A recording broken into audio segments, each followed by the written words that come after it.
Katie Morrison guided her hover wheelchair through the narrow maintenance tunnel, her scanner beeping softly in the dim light.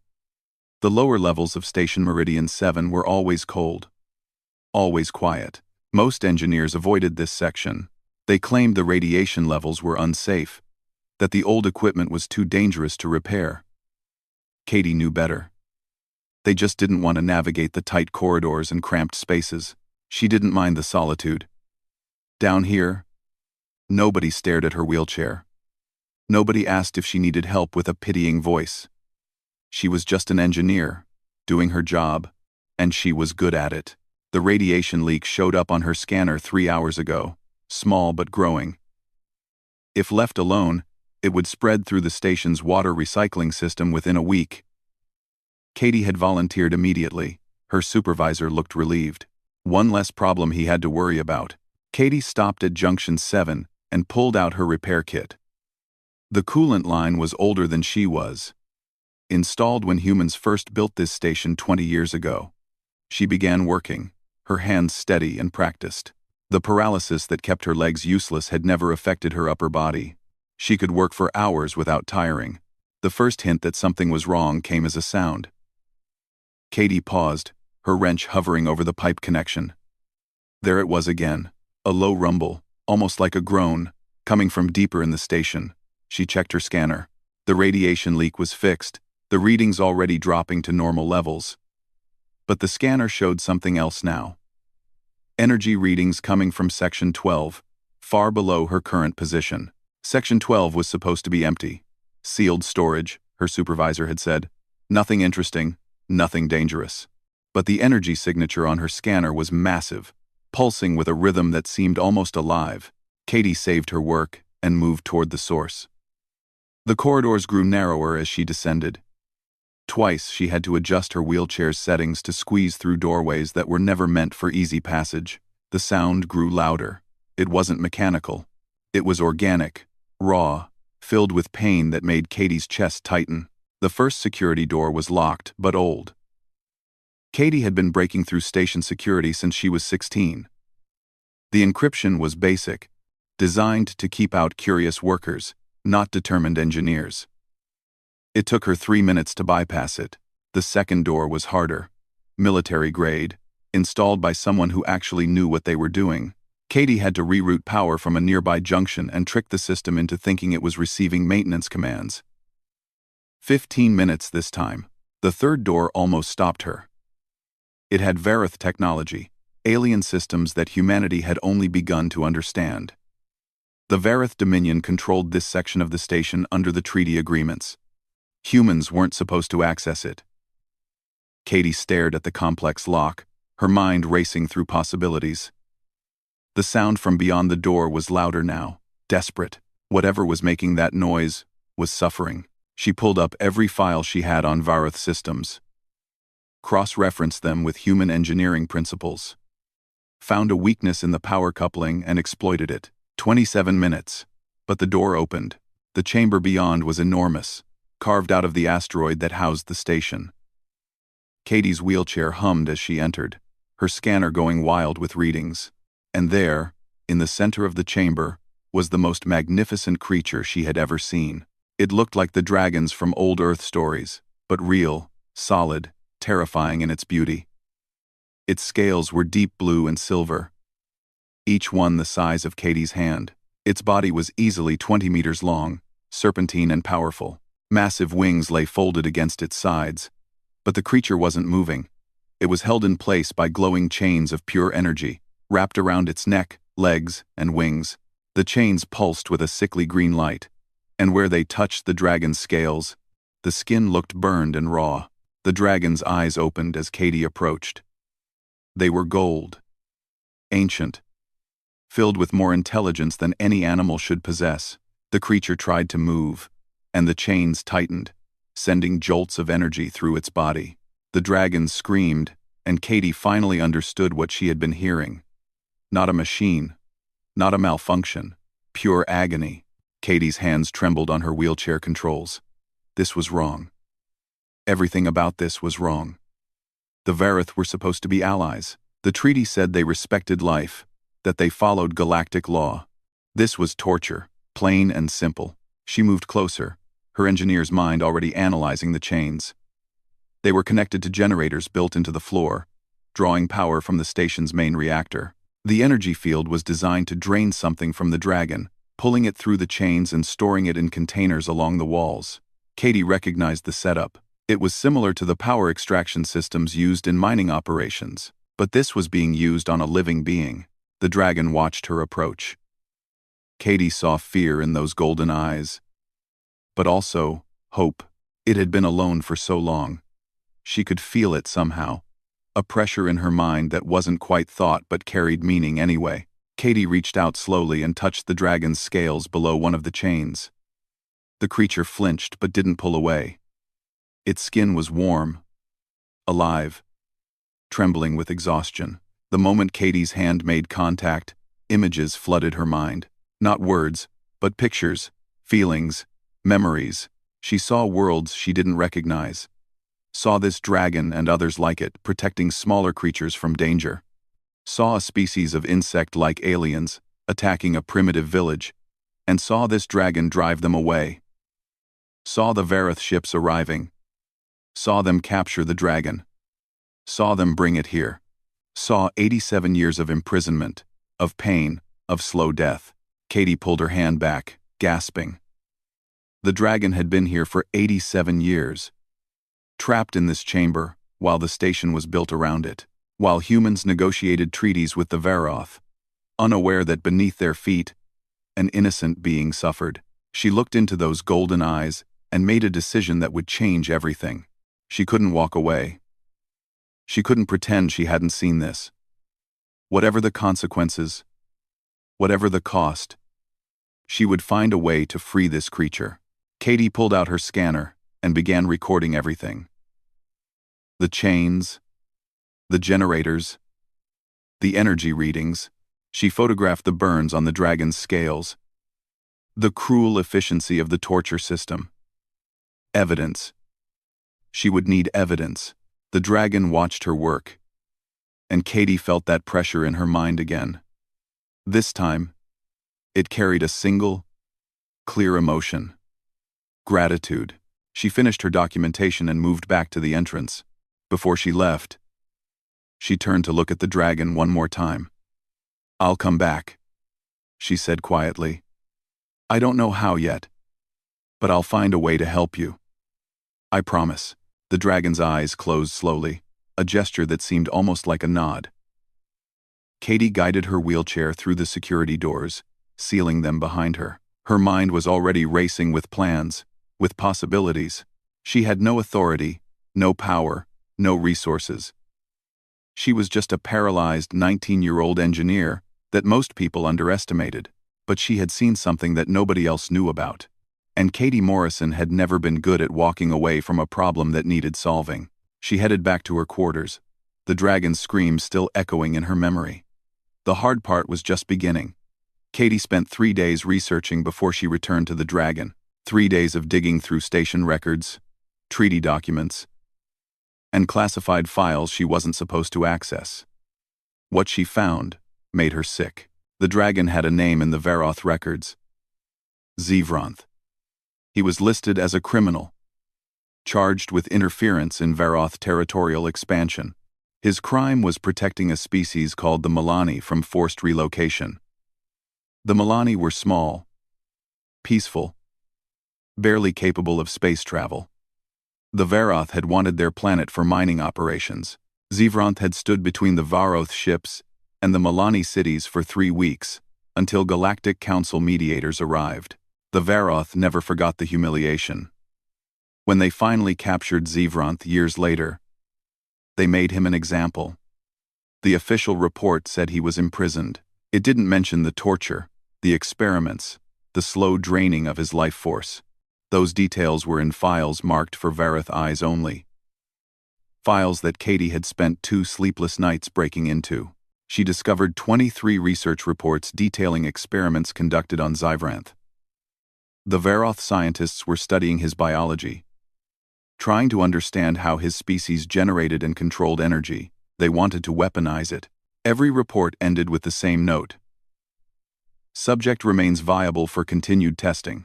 Katie wanted to scream. She wanted to storm into Commander Blake's office and throw the evidence in his face. But she knew what would happen. Blake would confiscate her files, lock her out of the system, and order her to forget what she had seen.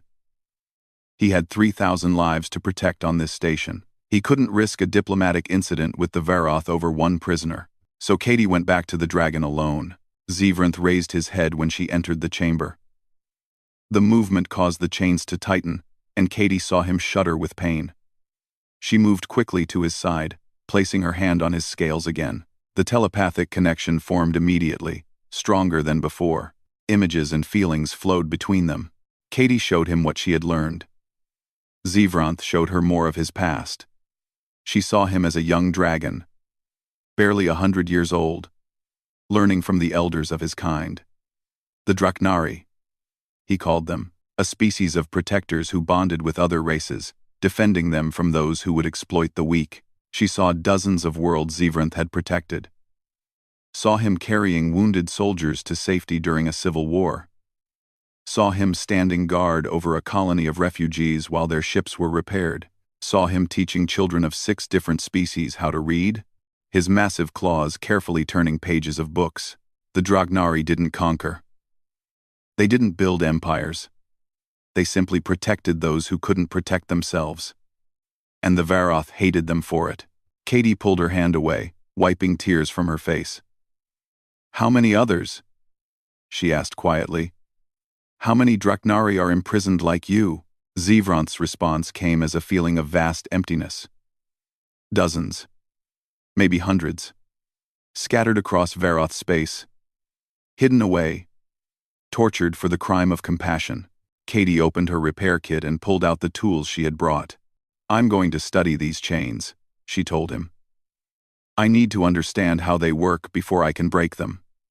It might hurt when I scan them." Zevranth's response was clear. "Do what you must." She spent 4 hours analyzing the energy chains. The technology was complex, far beyond anything humanity had developed. The chains didn't just hold Zevranth in place, they were actively draining his life force, converting it into raw energy that the Varoth collected and studied. It was brilliant and horrifying. Katie made detailed scans, noting every power fluctuation, every control circuit, every possible weakness. She was so focused on her work that she didn't hear the footsteps behind her until a voice spoke. "What are you doing here?" Katie spun her wheelchair around. Commander Ryan Blake stood at the chamber entrance, his face a mixture of shock and anger. Behind him was Dr. Lisa Chang, the station's chief xenobiologist, her eyes wide as she stared at Zevranth. Katie's mind raced. She could lie, but Blake would never believe her. She could run, but there was only one exit. So she did the only thing she could. She told the truth. "I'm documenting a war crime," Katie said calmly. She pulled up her files on her scanner and transmitted them to Blake's communicator. "Read the files, Commander." "All of them." Blake's face went pale as he scrolled through the documents. Lisa moved closer to Zevranth, her medical training overriding her fear. She examined the burns where the chains touched his scales, her expression growing darker with each passing second. "This is torture," Lisa said quietly. "Systematic, calculated torture." "This is a Varoth matter," Blake replied, but his voice lacked conviction. "The treaty clearly states that we don't interfere with their judicial processes." "This isn't justice," Katie said. She gestured to Zevranth. His crime was protecting innocence from exploitation. The Varoth are using him as a research subject. They're draining his life to make weapons.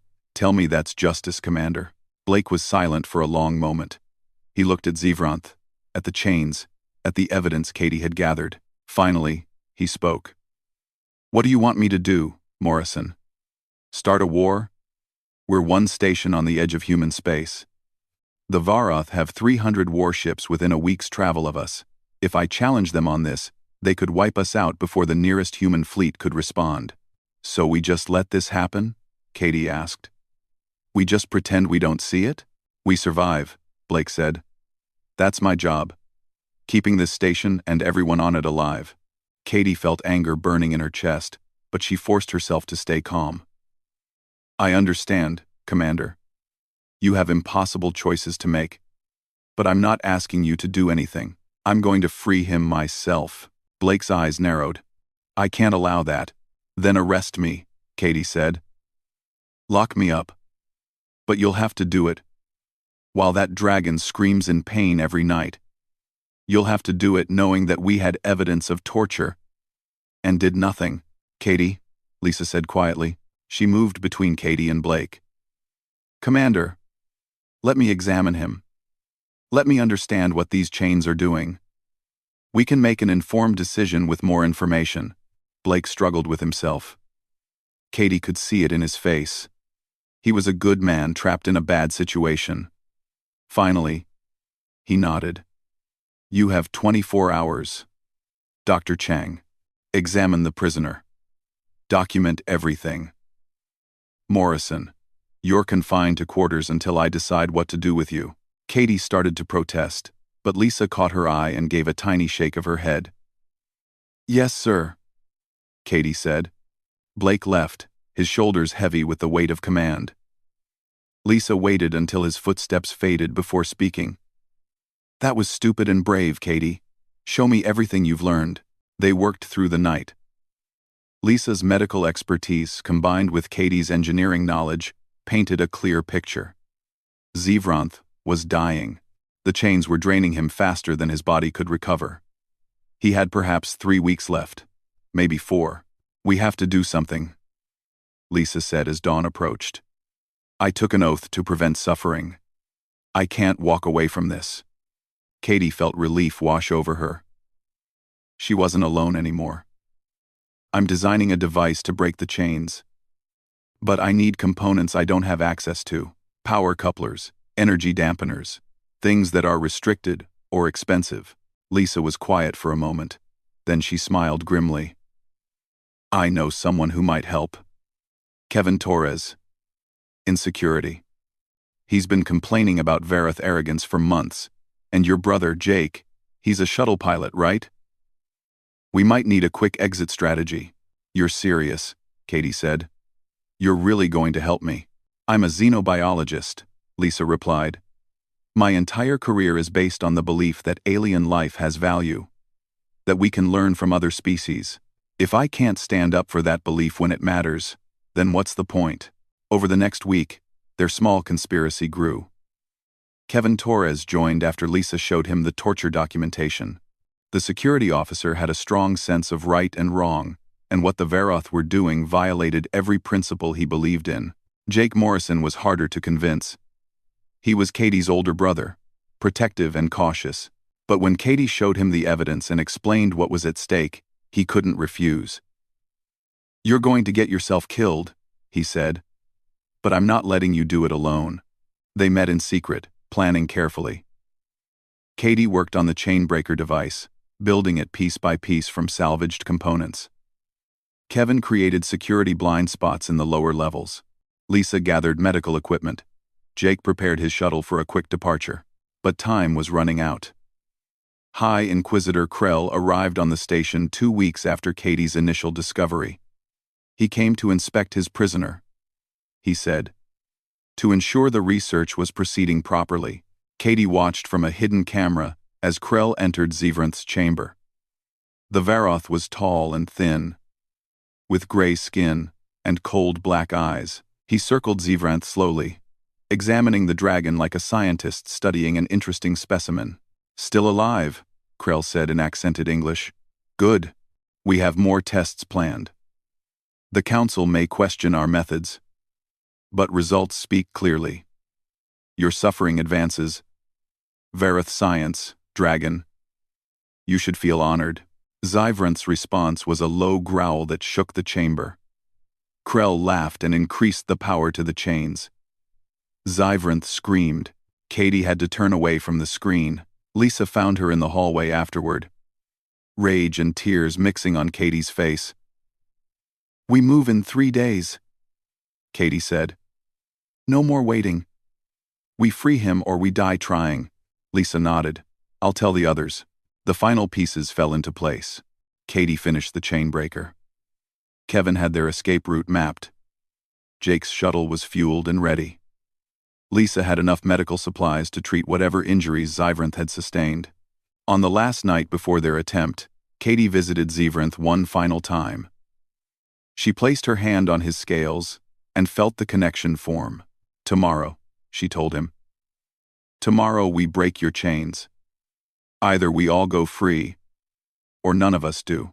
Zyvrinth's response was warmth, gratitude, and something else. A warning. He showed her images of Varoth soldiers, of weapons, of the price that would be paid for her compassion. "I know," Katie said quietly. "But some things are worth the cost."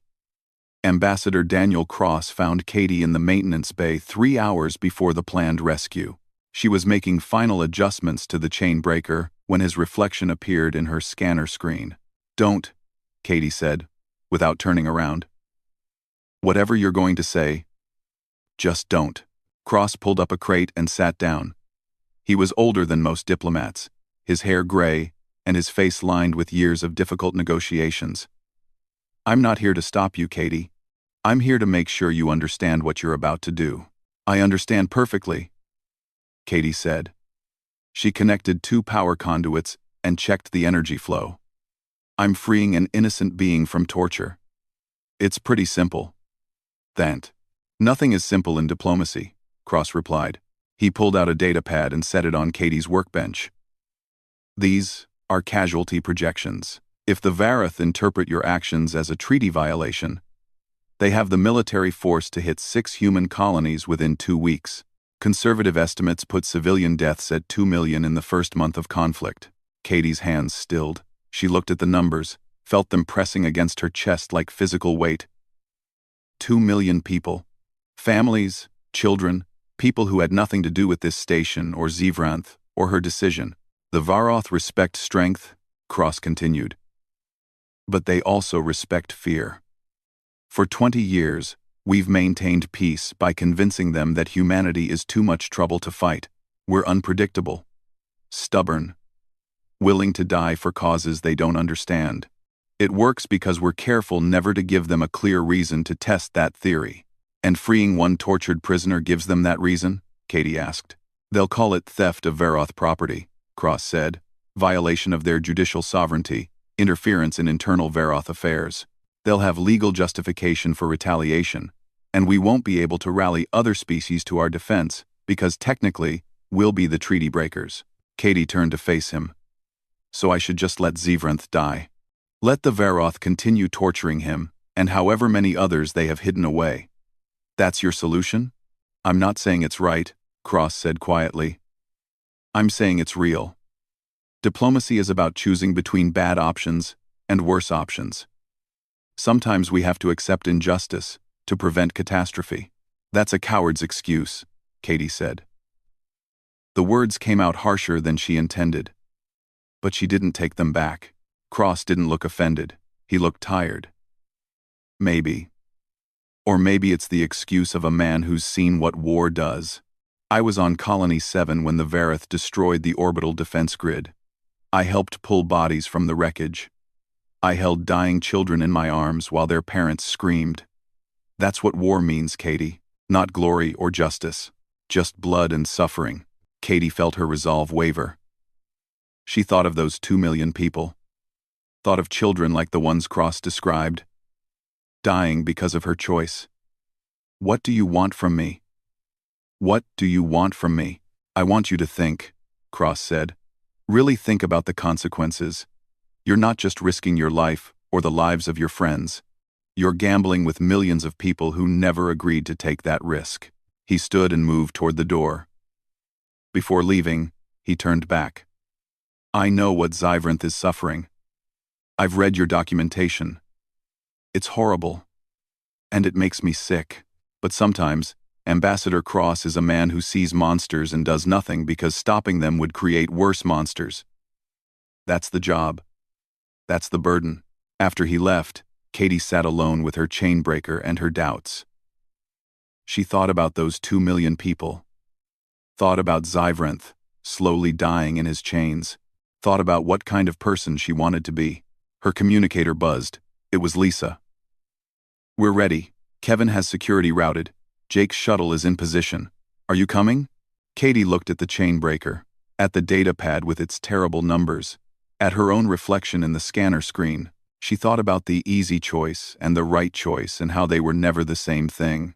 "I'm coming," she said. The plan began exactly at shift change, when station security was at its thinnest. Jake triggered a false reactor alarm in Section 7, far from Zyvranth's chamber. Automated systems blared warnings, and Varith's security forces rushed to investigate the potential disaster. Kevin Torres walked calmly through the security station, his badge giving him access to the monitoring systems. He uploaded a virus that Lisa had designed. A clever piece of code that created a 20-minute loop in the surveillance feeds. To anyone watching, the lower levels would appear empty and normal. Katie and Lisa moved through the maintenance tunnels toward Zyvranth's chamber. Katie carried the chain breaker in a reinforced case attached to her wheelchair. Lisa had 2 medical kits strapped to her back, filled with equipment that probably wouldn't work on Dragnari biology but was better than nothing. They passed through the first 2 security doors without incident. The third door, the Varoth-secured entrance, opened to Kevin's override codes. So far, everything was working perfectly. The chamber looked the same as always. Zyvranth lay in his chains, his scales dull, and his breathing shallow. But when Katie entered, his golden eyes opened and fixed on her. She felt hope radiating from him, mixed with fear. "We're getting you out," Katie said. She positioned her wheelchair near the main chain generator and unpacked the breaker device. It looked crude compared to Varoth technology, a jumble of human and salvaged alien components held together with determination and prayer. Lisa approached Zyvranth carefully, her scanner running continuous readings. "His vitals are weak. Heart rate is irregular. Body temperature is dropping. If this doesn't work fast, we might lose him anyway." "It'll work," Katie said. She had to believe that. She connected the breaker to the chain generator, watching power levels climb on her display. The device would need 3 minutes to charge fully, then she could trigger the release. The first minute passed. Katie's hands were steady, but her heart pounded. She kept expecting alarms, guards, Krell's cold voice announcing their failure. The second minute, Lisa kept monitoring Zyvranth, adjusting her equipment, preparing for the moment the chains fell. When he's free, his body might go into shock. "I'll need to stabilize him immediately." End quote. "Hey CFTZB." End quote. The third minute approached. Katie's finger hovered over the trigger. Just 30 more seconds. 20. 10. The alarm shrieked through the station. Katie's stomach dropped. Kevin's voice came through her communicator, tight with stress. Security loop failed early. Krell suspected something and ran a system diagnostic. "They know you're there. You have maybe 5 minutes before they breach the chamber." "Do it now," Lisa said urgently. "We're out of time." Katie triggered the breaker. Energy surged through the device, crackling with power that made her wheelchair's systems flicker. The chain generator began to overload, its safety systems screaming warnings. The chains around Zyvranth pulsed with blinding light. Then something went wrong. The energy feedback was too strong, building faster than Katie's calculations had predicted. The breaker began to smoke, its circuits overheating. If it exploded, it would take half the chamber with it and kill them all. Katie made a decision in a split second. She rerouted the power through her wheelchair's main battery, using her own equipment as a buffer. The energy flowed through systems that were connected to her neural implants, the same implants that let her control the wheelchair with her thoughts. Pain exploded through her nervous system. It felt like fire in her spine, lightning in her brain. Katie screamed but held the connection. She could feel the energy coursing through her, burning her from the inside out, but she held on. Zyvranth's telepathic voice reached her through the pain. "Stop. You're killing yourself. Not until you're free," Katie gasped. Then Zyvranth did something incredible. He reached out with his own fading strength, adding his power to hers. Their minds merged completely, dragon and human working together to control the massive energy flow. Katie felt his centuries of life, his memories, his unbreakable will to protect others. Together, they channeled the energy. The chains shattered in an explosion of light and sound. Zivranth fell forward, freed for the first time in 87 years. Katie collapsed in her wheelchair, smoke rising from her neural implants. Lisa rushed to her side, checking her vitals with frantic efficiency. She's alive, but the neural damage is severe. We need to get her to medical now. Zivranth struggled to his feet. His legs shook, weak from decades of imprisonment. But he stood. He stretched his wings for the first time in nearly a century, and despite his weakness, he was magnificent. The chamber door exploded inward. Vareth soldiers poured through, weapons raised. Krell followed them, his face twisted with rage. You dare to free my prisoner? You will die for this. Humans. Katie tried to speak, but her voice wouldn't work. The neural damage had affected her entire system. She could barely move. Then Zivranth moved between them and the Varoth soldiers. He was weak, injured, barely able to stand. But he spread his wings and roared, and the sound shook the entire chamber. It was a sound of defiance, of freedom, of unbroken will. Krell laughed. You can barely walk. Dragon. My soldiers will kill you, and these humans easily. Zivranth's response came not in words, but in action. He touched Katie's wheelchair with one massive claw, and suddenly she felt him in her mind again. But this time was different. This time, he was giving her something. The bond. He explained through images and feelings. The sacred connection between Draknari and those they protect. He was dying. His life force nearly drained, but he could give her his remaining strength. He could make her something more than human, at least for a while. Katie wanted to refuse. She didn't want to take his last strength. But Zivranth was insistent. Through their bond, she understood. He had spent his life protecting others. Let him protect once more. She accepted.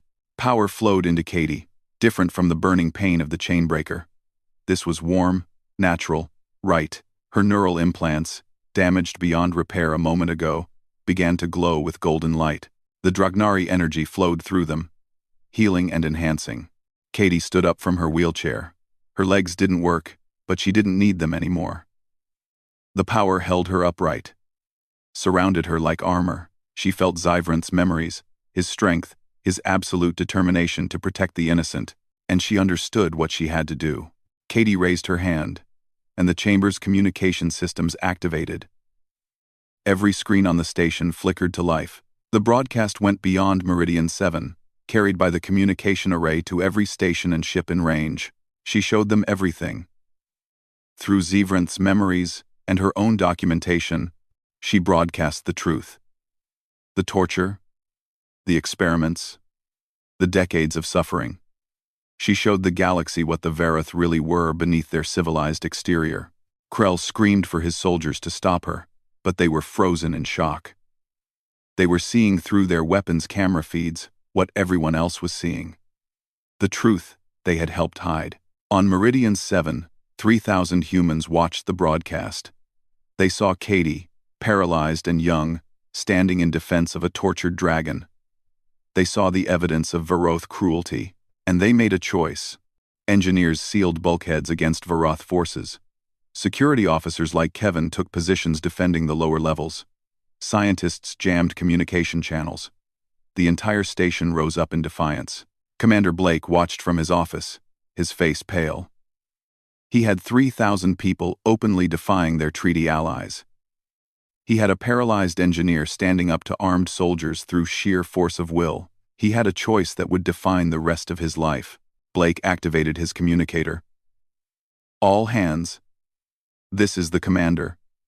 As of now, we are in full defensive posture. The Varoth forces are to be treated as hostile until further notice. If they want that dragon, they'll have to go through every human on this station. The crew's response was immediate. They had seen the broadcast. They knew what was right. Katie's act of compassion had sparked something in all of them, something human and fierce and unbreakable. The station erupted into chaos. Varoth soldiers advanced through the corridors toward Zyvranth's chamber. But they met resistance they hadn't expected. Human engineers had sealed bulkheads and rerouted power, creating a maze of dead ends and traps. Security officers held choke points with improvised barricades. Scientists flooded sections with coolant vapor, creating zero visibility zones where humans with thermal scanners had the advantage. Krell stood in Zyvranth's chamber, his face twisted with rage as reports flooded in. His 20 soldiers were being held off by maintenance workers and technicians. It was humiliating. "Bring the heavy weapons," he ordered. "Kill anyone who resists. Destroy this section if you must. But get me that dragon back."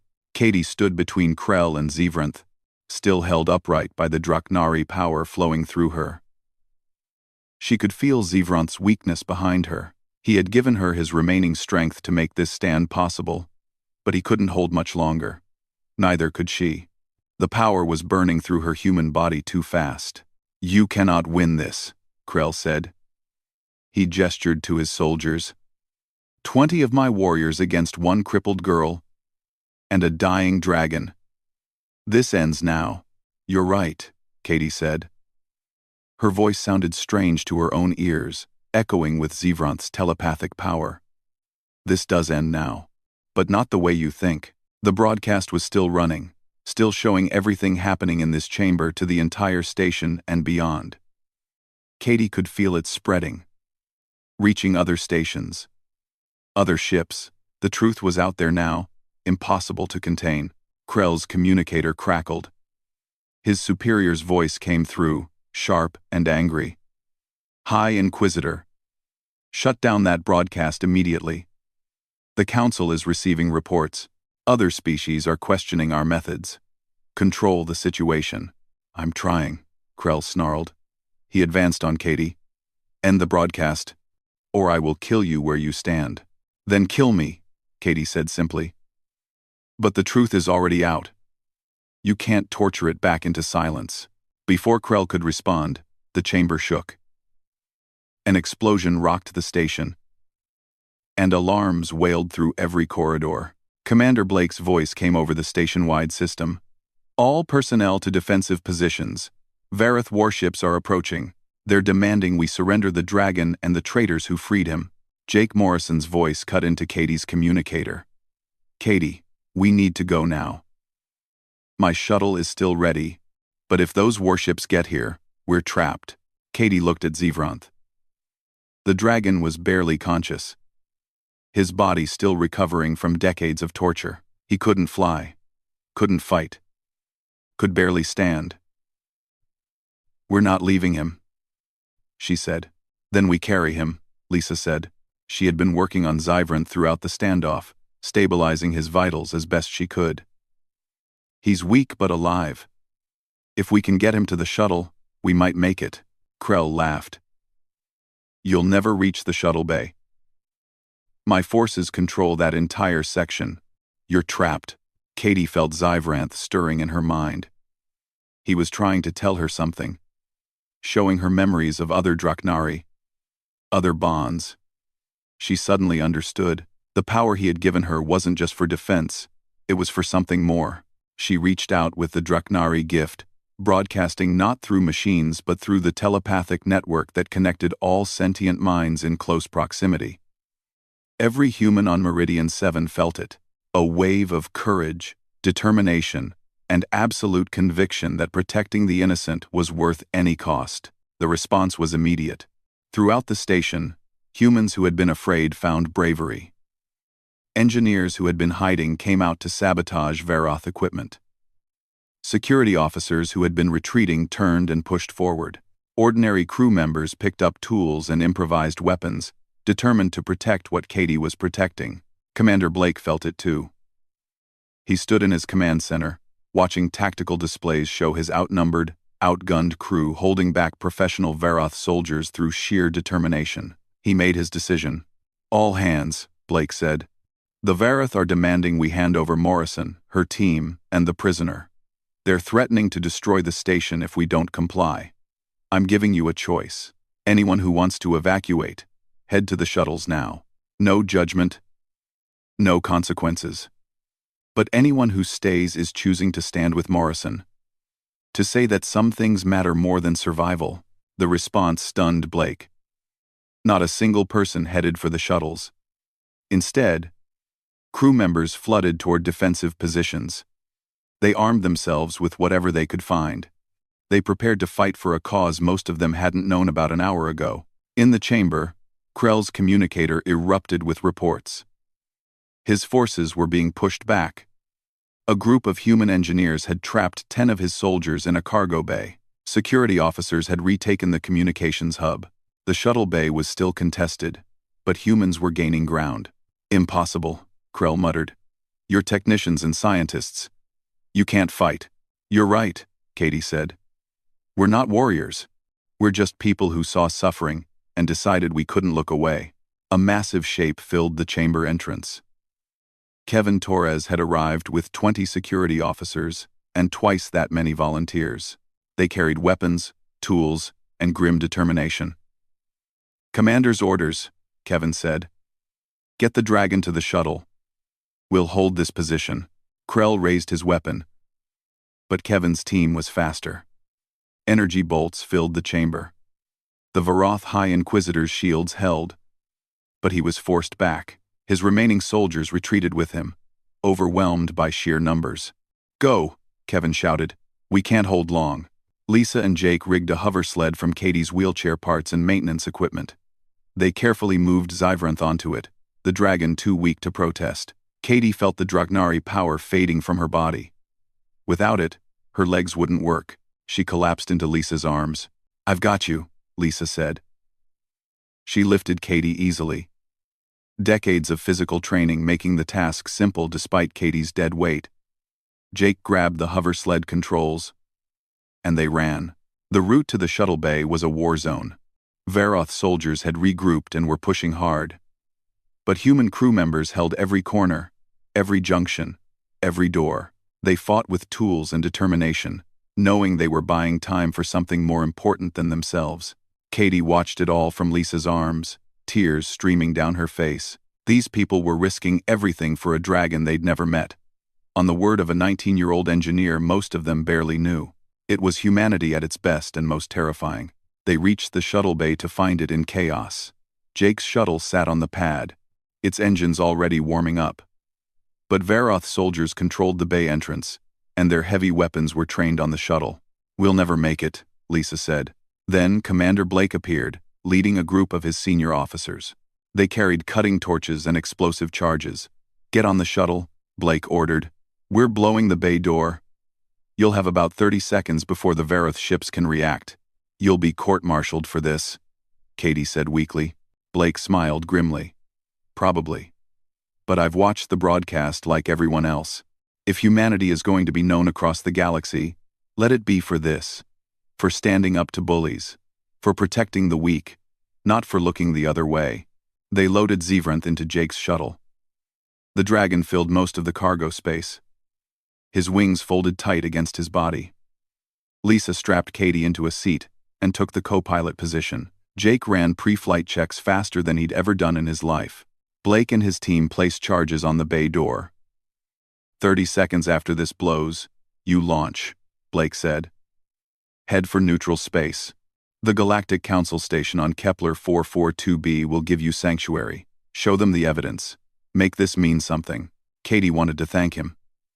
To say something meaningful. But there was no time. Blake triggered the charges and ran. The bay door exploded outward, venting atmosphere and debris into space. Emergency shields snapped into place, holding the air in the bay but leaving the opening clear. Jake launched. The shuttle screamed through the opening, engines pushed far beyond safety limits.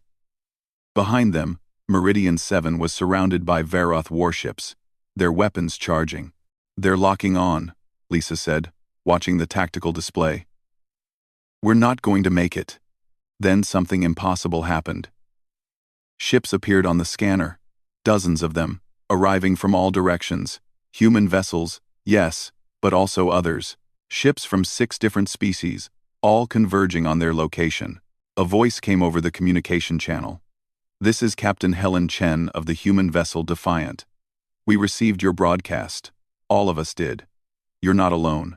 More voices joined in. A Milani captain, speaking for the species Zevranth had saved decades ago. A Talarian commander, whose people had been protected by other Draknari. A human admiral, who said simply, "No one tortures innocents in our space." The Varoth warships found themselves suddenly outnumbered, their weapons powered down as ship after ship appeared, forming a protective sphere around Jake's shuttle. Katie watched through the viewport, hardly believing what she was seeing. Her small act of compassion had sparked something massive. Species that barely knew each other were standing together, united by a single principle. Cruelty would not be tolerated. The weak would be protected. The Vareth fleet commander's face appeared on the communication screen. He looked shocked, defeated. "This is not over," he said. "You're right," Katie replied, her voice weak but clear. "It's just beginning. We know about the other prisoners now. We know about your torture facilities across the Dominion, and we're going to free them all." The Varoth ships withdrew. They couldn't fight this many vessels without starting a war they would lose. Katie watched them go, feeling Zevranth's presence in her mind. He was proud of her, grateful, amazed at what she had accomplished. "Did we just start a galactic incident?" Jake asked, from the pilot seat. "Yes," Lisa said. She was smiling despite the danger they were still in. The good kind. Katie closed her eyes, exhaustion overwhelming her. The Draknari power was completely gone now, leaving her body battered and drained. But she had done it. They had freed Zevranth and exposed the truth. Whatever came next, they had proven something important. That sometimes, one person's compassion could change everything. The Galactic Council chambers on Kepler 442b were designed to hold representatives from 40 species. Today, they held twice that number. Word of Katie's broadcast had spread across known space in less than a week. Species that had suffered under Varoth cruelty for generations suddenly found their voices. Katie sat in her wheelchair at the center of the chamber, Zevranth coiled beside her. The dragon had recovered significantly over the past 10 days. His scales had regained their luster, his breathing was strong, and his eyes burned with the fierce intelligence of someone who had survived the impossible. The telepathic bond between them remained, a constant warm presence in Katie's mind. Ambassador Cross stood as her representative, though he looked uncomfortable in the role. "The Council recognizes Katie Morrison of humanity and Zevranth of the Draknari," he announced. The Varoth delegation sat across from them, led by Supreme Arbiter Valen. She was older than Krell, her gray skin marked with symbols of rank, her expression carefully neutral. "This council has reviewed the evidence," Valen said. "The broadcasts, the documentation, the testimony of witnesses. The Varoth Dominion acknowledges that certain methods employed in the detention of prisoner Zevranth violated several galactic conventions." "Certain methods," Katie said quietly. Anger flared in her chest. "You tortured him for 87 years. You drained his life force to make weapons. You call that certain methods?" Valen's expression didn't change. "The Varoth position is that extreme criminals require extreme measures. Zevranth interfered with legitimate territorial expansion. He cost us resources and reputation. His punishment was severe but justified." "Then show us the other prisoners," Katie said. She pulled up a holographic display showing coordinates. "We've received reports of 19 other Draknari held in Varoth facilities. If their imprisonment is justified, let the Council inspect them. Let us see their conditions." Valen hesitated. That brief pause told Katie everything. The Varoth knew their other prisons wouldn't stand up to scrutiny. A representative from the Milani stood. He was small, insect-like, his voice translator making his speech sound mechanical. "The Milani people wish to testify.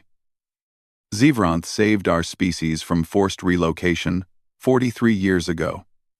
The Varoth wanted our planet for mining. Zevranth stood between their ships and our cities for 3 weeks until mediators arrived. For this act of protection, they imprisoned him. If this is how the Varoth treat heroes, What does that say about their civilization? More representatives stood. A Talarian described how a different Draknari had saved their colony from raiders. A Bexan spoke of a Draknari who died protecting their merchant fleet. Species after species shared stories of the Draknari as protectors, guardians, friends. And species after species revealed that those protectors had been imprisoned or killed by the Varoth. The weight of testimony crushed the Varoth defense. Valen tried to maintain composure, but Katie could see cracks forming. The Dominion acted within our legal framework. Valen insisted. Then your framework is wrong, Katie said. She stood, using her wheelchair's support systems to remain upright. I'm just a human. We're young, weak, barely capable of defending ourselves, but we know one thing that apparently advanced civilizations forget. Protecting innocence isn't interference. It's what decent beings do. Zivranth raised his head, and his telepathic voice reached everyone in the chamber. It was the first time most of them had heard a Draknari speak. I spent centuries protecting those who could not protect themselves. I asked for nothing in return. I built no empire, demanded no tribute, enforced no laws. I simply stood between the cruel and the helpless. For this, I was tortured. If that is justice in your galaxy, then your galaxy is broken. The silence that followed was absolute. Katie felt the weight of Zivranth's words settling over the assembled species. They were being forced to choose, accept that the strong could do whatever they wanted to the weak, or stand together and say enough. The council deliberated for 6 hours. Katie spent the time in a medical bay, her body exhausted from the neural damage she had sustained. Lisa stayed with her, running tests and looking worried. The damage is permanent, Lisa said quietly. The neural implants are fused with your nervous system. I can't remove them without killing you, and they're slowly burning out. You have maybe 5 years before they fail completely. Katie had expected this. The Draknari power had saved her life, but at a terrible cost. 5 years is enough, she said. It's more than Zivranth would have had if we'd done nothing. You're 19, Lisa said, her voice breaking. You should have decades. I'll have 5 years doing something that matters, Katie replied. That's more than most people get. The council reconvened. Supreme Judge Tall, a massive 4-armed being from the Korthi species, delivered the verdict. This council finds that the Varoth Dominion violated multiple conventions in their treatment of prisoner Zivranth. We order the immediate release of all 19 remaining Dragnari prisoners. We impose economic sanctions until the Dominion submits to council oversight of their judicial processes. And we formally censure the Varoth for crimes against sentient beings. The chamber erupted in response. Some species cheered. Others protested. The Varoth delegation sat in stunned silence. They had expected a slap on the wrist. A diplomatic compromise. This was a humiliation. But Katie knew the real victory wasn't the verdict. It was what came next. Over the following weeks, the 19 Draknari prisoners were freed. Katie and Zivranth met each one as they were released. Some were barely alive, drained nearly to death like Zivranth had been. Others were stronger, having been imprisoned for shorter periods. All of them shared the same fierce determination to continue their mission of protection. Commander Blake arrived at the sanctuary station with surprising news. The Varoth filed a formal protest against humanity. He said, they demanded we hand over everyone involved in Zivranth's rescue for trial. The Human Council told them to go to hell. Ready 9. With he was not of it. With he was not of it. Katie smiled at that. Really? Really, Blake nodded. Turns out your broadcast made you a hero back home.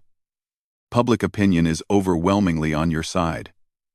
Politicians who suggested complying with Varoth demands got shouted down. Humanity has decided we'd rather be known for courage than compliance. What about you? Katie asked. Did they court-martial you? They promoted me, Blake said, looking bemused. Admiral Blake now. They put me in charge of human Draknari cooperation efforts. Apparently, Standing up to bullies is good for your career when the public is watching. The sanctuary station grew rapidly. Species that had been helped by Dragnari in the past sent resources. Human engineers arrived to help build. Within 6 months, what had started as a small outpost became a thriving community. Katie worked as the chief engineer, designing systems that could accommodate dozens of species. Zevranth remained at her side, their bond as strong as ever. Through him, she could feel the other Dragnari, sense their presence across the galaxy.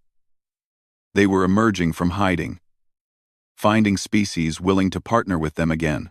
One day, High Inquisitor Krell arrived at the sanctuary. He came alone, unarmed, his pride clearly wounded. Katie met him in the main hangar. Zevranth beside her. "I should kill you," Krell said without preamble.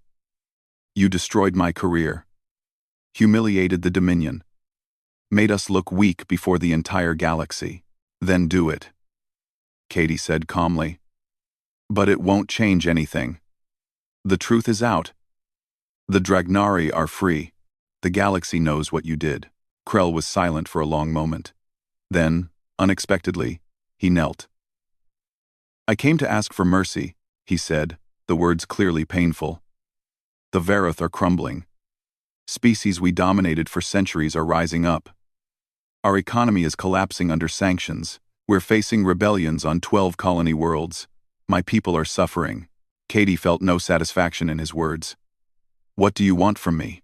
"Teach us," Krell said. He looked up at her, his black eyes filled with something that might have been desperation. "Teach us how you did this. How one weak, injured human changed everything. How you made species that hate each other unite.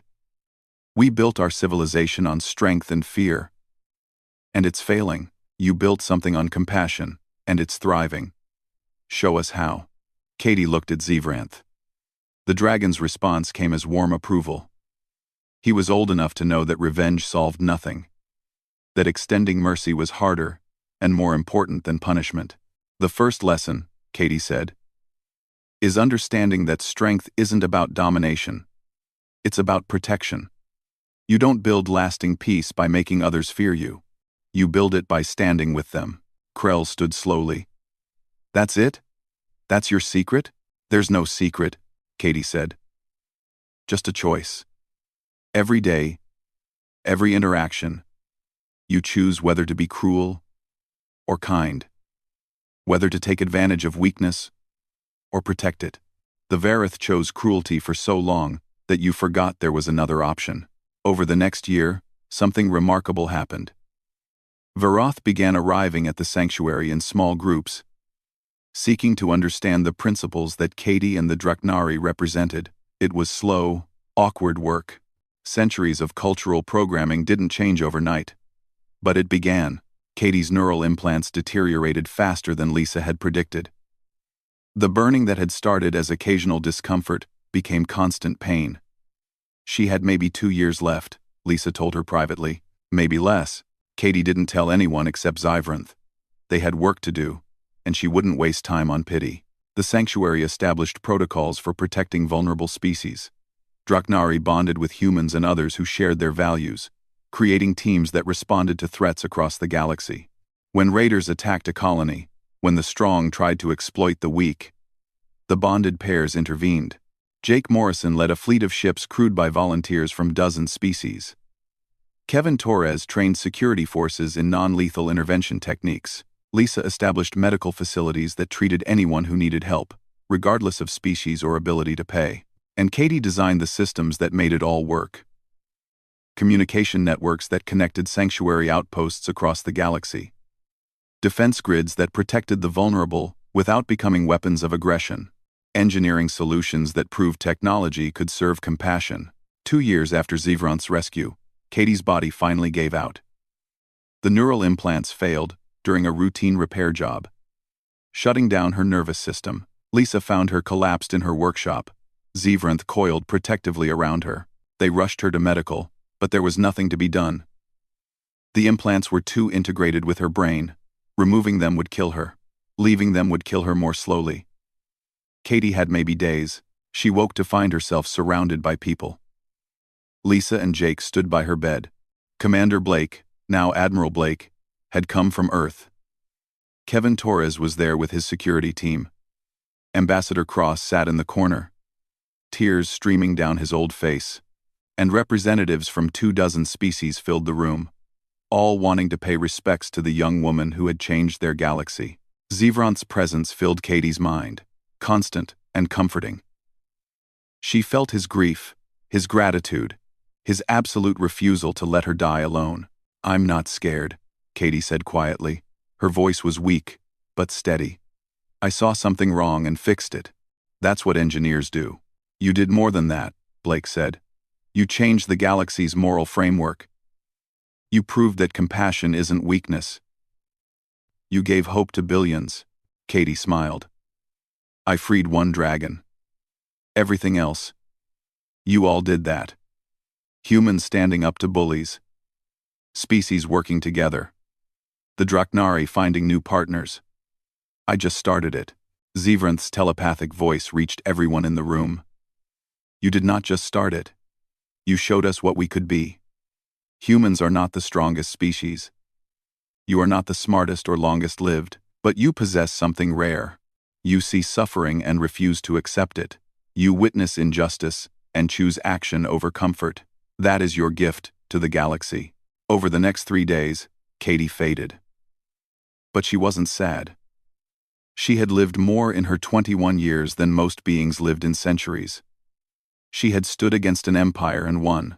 She had freed innocents and inspired millions. She had proven that one person's choice to be kind could reshape the universe. On the final day, as her systems failed and darkness approached, Katie felt Zivranth beside her. Their bond was as strong as ever, unbreakable, even by death. "Will you be okay?" she asked him silently. "I will carry you with me," Zivranth replied. "Every being I protect, I will do it in your name. Every species I defend, I will tell them about the human girl who couldn't walk but taught the galaxy to stand. You will never be forgotten." Katie closed her eyes, content. She thought about her life, about the scared 16-year-old girl who had woken up, paralyzed, and thought her life was over. She thought about the 19-year-old who had heard screaming in the darkness and refused to walk away. She thought about all the people who had stood with her, who had chosen compassion over safety. And she thought about Zivranth, magnificent and free, who would continue their work long after she was gone. Her last thought was simple. Some things are worth any cost. Some causes demand everything you have. And if you're lucky, very lucky, you get to spend your life defending something that matters. The galaxy mourned Katie Morrison. They held ceremonies on 50 worlds. They established scholarships in her name. They built monuments. But the real memorial was in the work that continued. Zivranth bonded with others who shared Katie's spirit. The sanctuary grew into a network of hundreds of stations. The Draknari and their partners became a force for good that no empire could ignore. Species that had once been enemies learned to cooperate, united by the principles one young human had died defending. And whenever someone asked what made humans special, the answer was always the same. They were the species that had produced Katie Morrison, a paralyzed girl who had heard a dragon screaming and decided that standing idle was worse than any danger. A young engineer who had proven that compassion wasn't weakness but the truest form of strength. The galaxy never forgot her. And because of her, it became just a little bit kinder, a little bit braver, a little bit more willing to stand between the cruel and the helpless.